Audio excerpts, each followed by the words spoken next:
Hello guys, welcome to SD Trading. My name is Simon Godfrey. I'm happy to have you guys on the screen today. There are several ways in which traders make money from forex market. Firstly, the trader has to identify the kind of trader which he or she is. It could be a scalper, a day trader, or a swing trader. Them using a proper risk-reward ratio. Okay, risk-reward ratio helps a trader to be profitable in the long run. Let's say personally I'm trading a $500 account. I might decide to be risking 5% of the account per trade. That is to say I'm risking $25 per trade. Okay, using risk reward ratio of 1 is to 3, which I normally use, or 1 is to 4. Okay, let's decide now I'm going to place a trade now and I set my risk reward ratio to be 1 is to 3. That's to say I'm risking $25 per trade. Then I'm targeting to get times 3 of what I'm risking. That is to say I'm risking $25 to get $75. That is risk reward ratio. So it helps traders to be profitable on the long run. So as a beginner or as a professional or an advanced trader, you must not joke with what risk reward ratio. It helps a lot, especially if you want to be profitable on the long run. The second one is high probability setups. Like I always tell my mentees, don't trade what you know, don't trade what the market is giving you or what the market is showing you. Trade what you know. Okay. Now, as all traders have what confluences which they pay attention to. I pay attention to me as a trader, I pay attention to trend line, chart pattern, psychological levels, and the key zones or key levels. These are the 4 confluences we pay attention to. So if I'm able to spot 3 out of those 4 confluences, I'm going to place a trade. If I'm able to spot 2 out of the 4, I'm not going to enter that particular trade. I'll wait for either 3 out of the 4 or 4 out of that 4. If I'm able to spot 4 confluences at once, that is a killer trade. Okay, that is high probability setup. Okay, you don't just open your chart, analyze, then open empty for and place trade.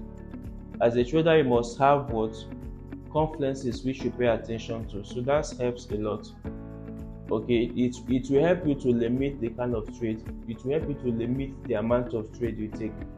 Okay, when you are waiting for your setup or you are waiting for confluences to happen, it helps you prevent some unnecessary risk which you are going to avoid.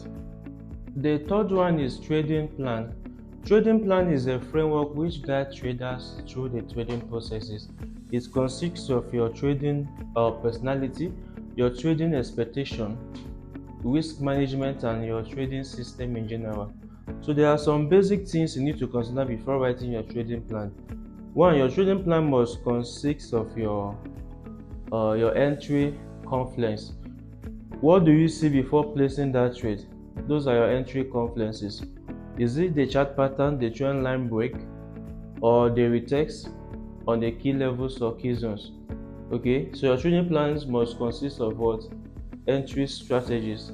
Then the second one, it must consist of your risk management. What are you risking? How much are you losing? How much are you gaining? Okay, it must consist of your risk management. Then thirdly, it must consist of your break-even rules. When do you tighten your stop loss? When do you break even? What do you see before breaking even? Then lastly, which is fourth, it must consist of your exit strategy. Okay, when you set your stop loss, what do you see in the trade before? There are some trade you enter, you don't need to wait for it to hit you out. When you start seeing retracement and other things, or breaking out of the key zones or key levels, that shows that the trend is about changing. So you have to exit the trade. So your trading plan must also consist your exit strategy. What do you see before exiting a trade? Okay, so those are the 4 basic things or the 4 necessary things your trading plans must what contain. The last one, which is the hardest part, is discipline.